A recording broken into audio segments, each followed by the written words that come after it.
Hi, Doctor. Hi, everyone. So we are from Group 1, and to complete the group assignment, we are going to discuss about Article 9. It is about measuring global poverty before and during the pandemic, a political economy of optimism. Me, myself, Arshad Shaharudin, with my teammates, BOXUAN, AZAHARUDIN, AZIZ, BEIBEI, and also BAIZHEN, WANG. So next slide. To go to the background and the problem. This is a paper to understand, this paper is to provide a critique global poverty measurement to understand why the optimistic trends and level of poverty happen.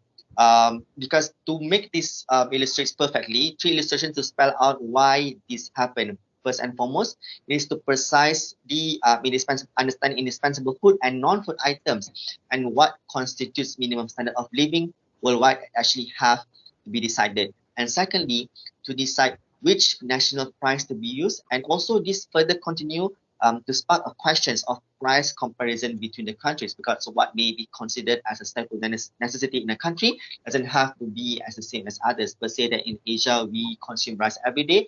In Westerners country, they may have different price point. And also thirdly, looking at which country's level of poverty line should be used to estimate a global poverty line. This is because each of the national have their own national poverty line. So we, with purchasing power and so much. So this is to understand what poverty line should be constituted as a global poverty line. Thank you. I will now give to my teammates BOXUAN to discuss about the literature review. Okay. Hello, doctors. Hello, everyone. I'm BOXUAN Lin. Let me to introduce the lecture review in paper 9 now. Firstly, a total of 46 references are cited in this paper, of which 27 are Greek literature. And compared to other papers, the paper has a relatively high proportion of Greek literature. It accounts for 59% of the total. Secondly, in this paper, there's a lot of data and references from the World Bank. And in our group opinion, the tab of review is critical and integrative because it is questioning official estimates of global monetary poverty before during the COVID-19 pandemic. Finally, the gap in paper 9 is that the authors use the POCUAN database from the World Bank in their study to calculate the poverty rate. The estimates for most countries are inevitably based on the World Bank's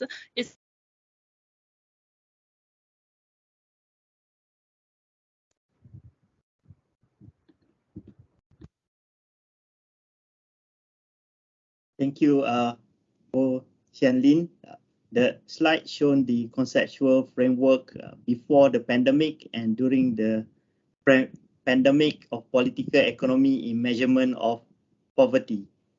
During the pandemic, the World Bank changed the global poverty measurements from poverty line method to growth forecast method, which resulted in an optimistic account of poverty increase from initial increase of 61.9 million to between 125 to 131 million poor people.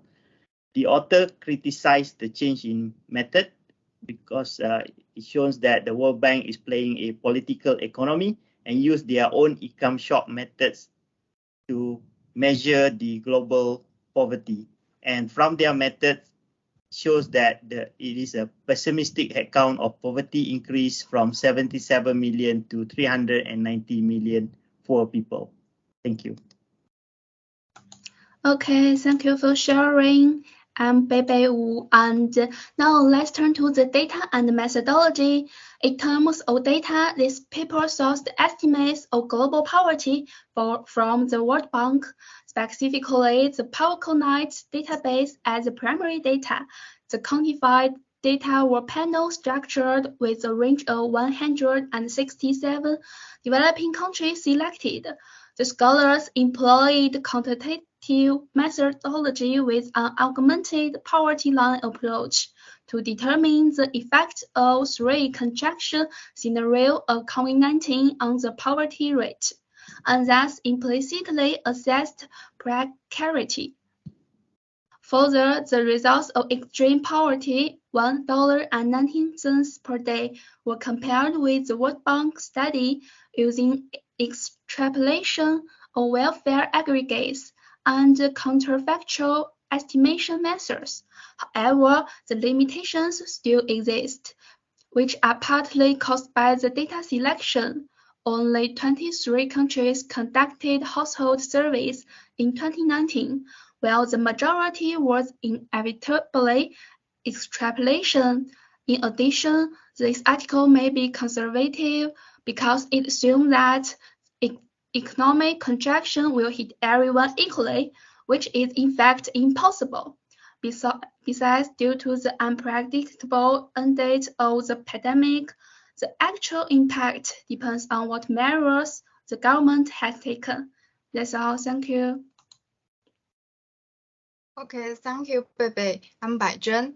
Through the whole study, this paper has 4 main findings. Firstly, the World Bank's actions have a political economy of over-optimism in estimating global poverty, because overemphasis on extreme poverty line maximizes positive image of poverty reduction, and thus strengthens the perception that actions of international agencies are consistent with a success narrative.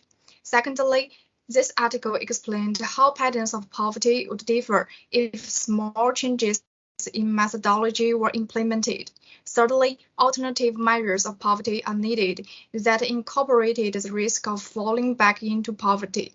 Finally, this study leaves several questions that needed to be addressed, such as how does these monetary poverty lines differ by welfare regimes? It is in answering these questions rather than just following the optimistic approach currently used that a better understanding of the extent of and trends in global poverty will be found.